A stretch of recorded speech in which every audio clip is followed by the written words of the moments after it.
څه چل دی مورې؟ په دومره غټ کیس کې زه بری شوم او بیا هم ستا په سترګو کې اوښکې دي. زما په راتلو باندې خوشحاله دی څه؟ نه خو دې زه ښکل کړم او نه دې زه خپلې سینې سره ولګولم.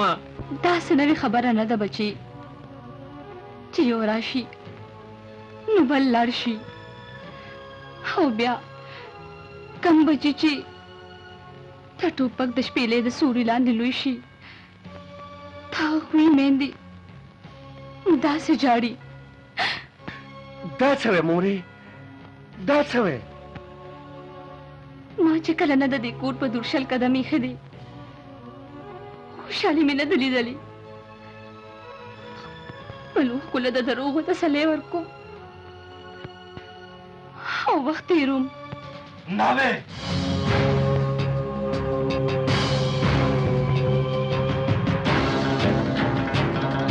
زما زمري بچیه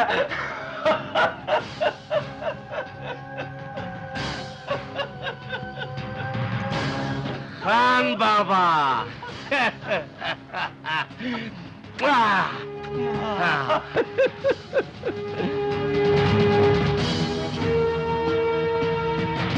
ناوې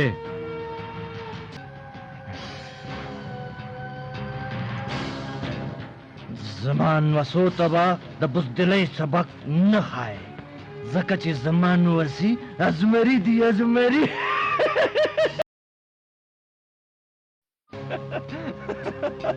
سکینه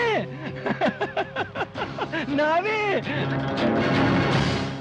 چشمان تو دیکھ راشه مبارک باشه خوشحالیانې وکړئ.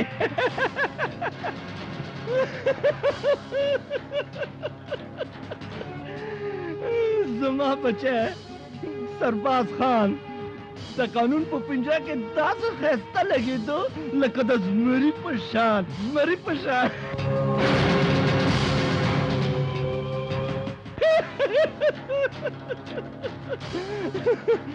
والله چې ما ته یې خپله ځواني را یاده کړله.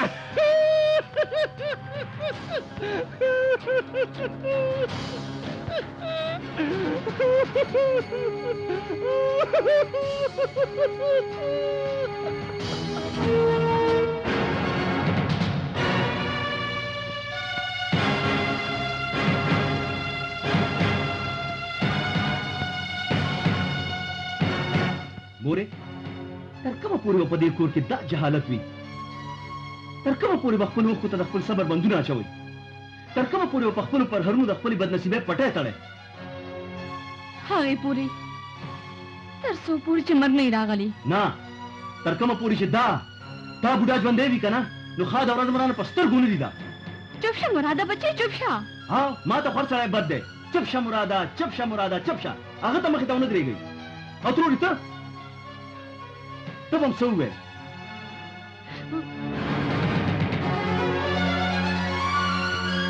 یا الله ته مې جولۍ کې خیر